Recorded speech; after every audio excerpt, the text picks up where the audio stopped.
Assalamualaikum warahmatullahi wabarakatuh. Perkenalkan, saya Vianur Septiani, salah satu anggota dari tim KKN PPM UGM Katang Bidara tahun 2021. Sebelumnya, saya mohon izin kepada ibu-ibu PKK dan teman-teman Karang Taruna sekalian untuk mempresentasikan terkait ekosistem mangrove. Nah, apa saja yang akan kita bahas kali ini, yaitu yang pertama, pengertian dari ekosistem mangrove, jenis apa saja yang termasuk ke dalam tanaman mangrove, kemudian fungsi ekosistem mangrove, potensinya sebagai objek wisata, dan bagaimana cara kita melestarikannya. Langsung saja ke pembahasan yang pertama, yaitu apa sih itu ekosistem mangrove? Nah, menurut Santoso tahun 2000 dalam Rahim dan Baderan tahun 2017, ekosistem mangrove adalah suatu sistem di alam tempat berlangsungnya kehidupan yang mencerminkan hubungan timbal balik antara makhluk hidup dan lingkungannya, dan di antara makhluk hidup itu sendiri. Terdapat pada wilayah pesisir, terpengaruh pasang surut air laut dan didominasi oleh spesies pohon atau semak yang khas dan mampu tumbuh dalam perairan asin atau payau. Hutan mangrove itu sendiri didefinisikan sebagai komunitas vegetasi pantai tropis yang didominasi oleh beberapa jenis pohon mangrove yang mampu tumbuh dan berkembang pada daerah pasang surut pantai berlumpur. Dari dua pengertian tersebut, dapat dijelaskan ekosistem mangrove itu sebuah lingkungan dengan ciri khusus di mana lantai hutannya digenangi oleh air dan salinitas juga fluktuasi permukaan air itu sangat dipengaruhi oleh pasang surut air laut, seperti itu. Kemudian ada tanaman apa saja sih di ekosistem mangrove itu?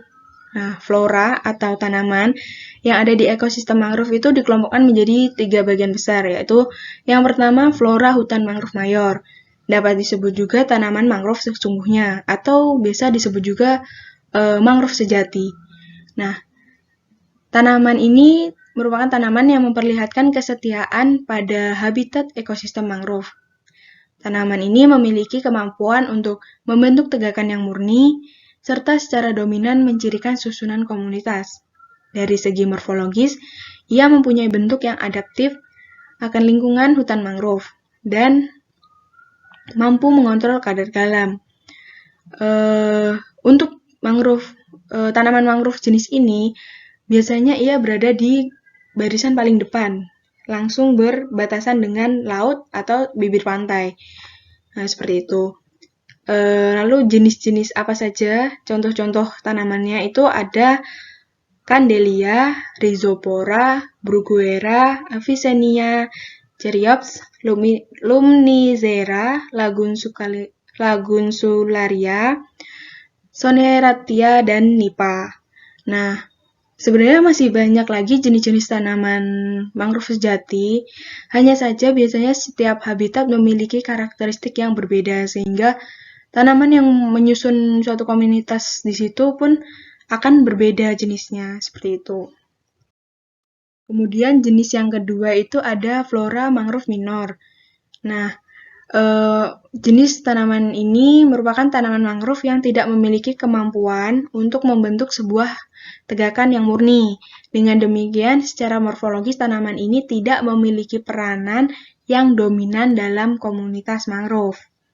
Nah, contoh tanaman ini juga antara lain ada Exoecaria, Aegiseras, Aegialitis, Silocarpus, Camptostemon, Heritiera, Pempis, Scipipora, Osbornia, Acrosticum, dan Peliciera. Kemudian kelompok yang ketiga atau kelompok terakhir itu ada asosiasi hutan mangrove. Merupakan jenis tanaman yang mampu beradaptasi dengan ekosistem pantai, namun yang menjadi pembeda dari mangrove sejati adalah tanaman ini tidak mampu mengeluarkan kelebihan zat garam dari dalam tubuhnya. Bisa dikatakan tanaman jenis ini merupakan tanaman yang berada pada barisan paling akhir. Nah, kalau tadi mangrove sejati ada barisan di paling depan dan asosiasi hutan mangrove di barisan paling belakang, yang tengah-tengah merupakan jenis tanaman mangrove minor. Seperti itu susunannya ya. Kemudian lanjut ke apa sih fungsi ekosistem mangrove? Nah, yang pertama ada fungsi fisik. Fungsi fisik ekosistem mangrove yang pertama yaitu sebagai penjaga garis pantai juga tebing sungai, karena biasanya mangrove juga ada yang hidup di daerah sungai, sehingga terhindar dari erosi atau abrasi. Maaf tadi mangrove itu biasanya hidup di sungai, maksudnya daerah sungai itu yang muara sungainya, seperti itu. Sehingga mangrove itu kalau dekat sungai itu otomatis kan bermuara ke laut, jadi secara tidak langsung juga berada di sekitaran pantai, seperti itu. Kemudian fungsi yang kedua yaitu mengendalikan intrusi dari air laut. Apa sih intrusi dari air laut itu? Nah, intrusi dari air laut itu sendiri memiliki pengertian yaitu masuk atau menyusupnya air laut ke dalam pori-pori batuan dan mencemari air tanah yang terkandung di dalamnya, seperti itu. Jadi proses pergantian antara air laut mengganti air tanah itu merupakan proses yang dinamakan intrusi air laut, seperti itu. Kemudian fungsi yang ketiga yaitu berperan sebagai pelindung daerah belakang hutan mangrove dari pengaruh buruk hempasan gelombang, juga angin yang kencang. Dalam artian itu mangrove itu bisa menjadi peredam ombak, seperti itu. Kemudian fungsi yang selanjutnya sebagai kawasan penyangga dari rembesan air lautan dan sebagai pusat pengolahan limbah organik. Lanjut ke fungsi ekonomisnya. Ekosistem mangrove ini juga dapat digunakan sebagai sumber kayu untuk bahan bakar, juga bahan bangunan bagi manusia. Kemudian ada bahan penghasil obat-obatan. Contohnya seperti daun Bruguera sengacula yang dapat digunakan sebagai obat penghambat tumor. Kemudian ekosistem mangrove juga bisa dijadikan sebagai lokasi ekowisata, sebagai penghasil beberapa unsur penting seperti minuman, makanan, tanin, dan juga madu, dan sebagai lahan untuk produksi pangan seperti udang, kepiting, dan jenis produksi pangan lainnya, seperti itu. Fungsi yang terakhir yaitu ada fungsi biologis, yaitu sebagai tempat untuk mencari makanan, tempat memijah, tempat untuk berkembang biak berbagai organisme seperti ikan, udang, kepiting, dan lain-lain. Dan selain itu, ekosistem mangrove juga dapat sebagai salah satu sumber plasma nutfah, karena jenis-jenis tanaman mangrove itu cukup banyak, sehingga bisa dijadikan sebagai salah satu sumber plasma nutfah, seperti itu. Selanjutnya, potensi apa saja yang kita bisa kembangkan dalam ekosistem mangrove gitu kan.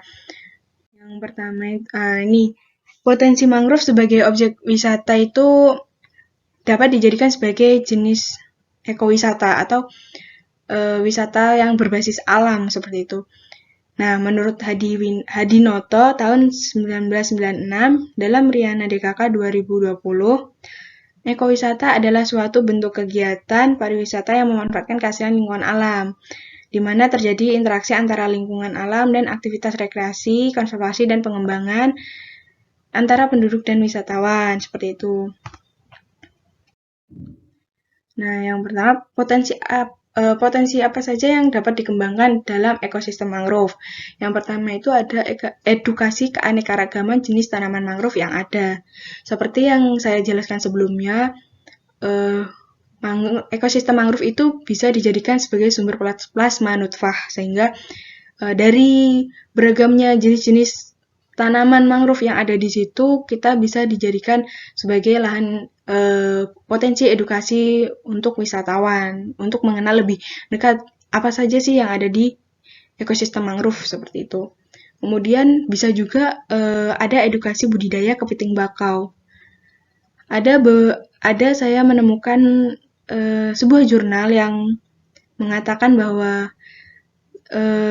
ekosistem mangrove yang ada di Desa Benan itu memiliki salah satu jenis kepiting bakau. Nah, dari situ mungkin bisa dikembangkan menjadi budidaya kepiting bakau untuk nanti hasilnya dijadikan sebuah produk olahan atau dan sebagainya, seperti itu.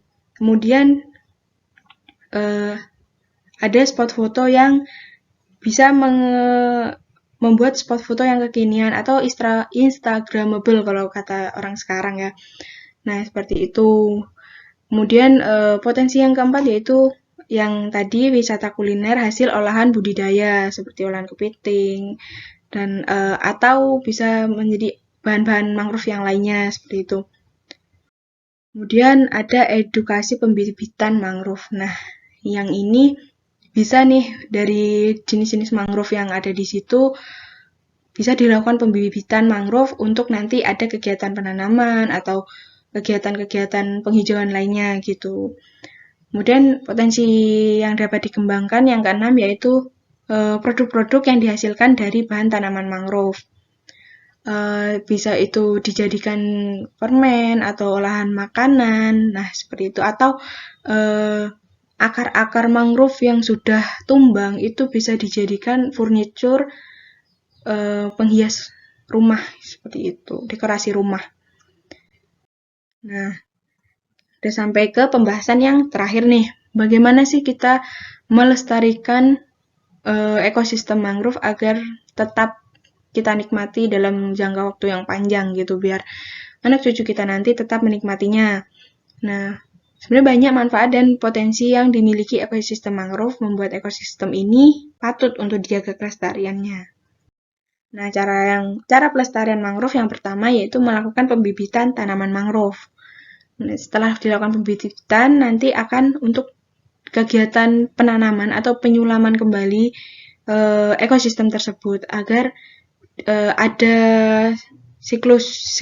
Jika ada mangrove yang mati, kemudian ditanam kembali, dia akan tumbuh besar dan memberikan manfaat yang banyak untuk masyarakat sekitar maupun lingkungan seperti itu. Kemudian ada penanaman kembali hutan mangrove, restorasi hutan mangrove.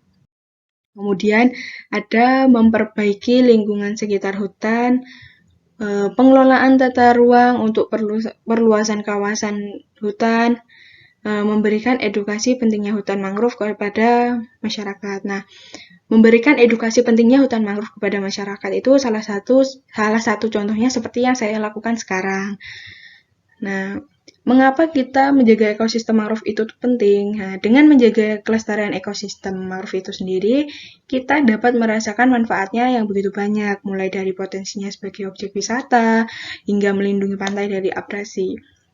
Nah, dari sekian pembahasan yang saya jabarkan tadi, semoga dari ibu-ibu atau teman-teman Karang Taruna sekalian mengerti apa yang saya sampaikan, atau semoga yang saya sampaikan dapat dipahami lah.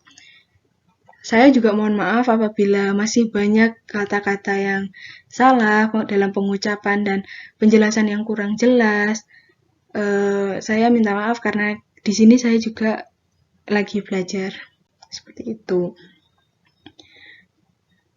Kemudian yang terakhir, nah ini adalah sumber referensi yang saya gunakan dari materi yang saya sampaikan tadi. Oke, sekian dan terima kasih karena telah memberikan kesempatan kepada saya dalam mempresentasikan terkait ekosistem mangrove itu.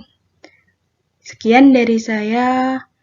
Apabila banyak kurang dan lebihnya saya mohon maaf. Wabillahi taufiq walhidayah. Wassalamualaikum warahmatullahi wabarakatuh.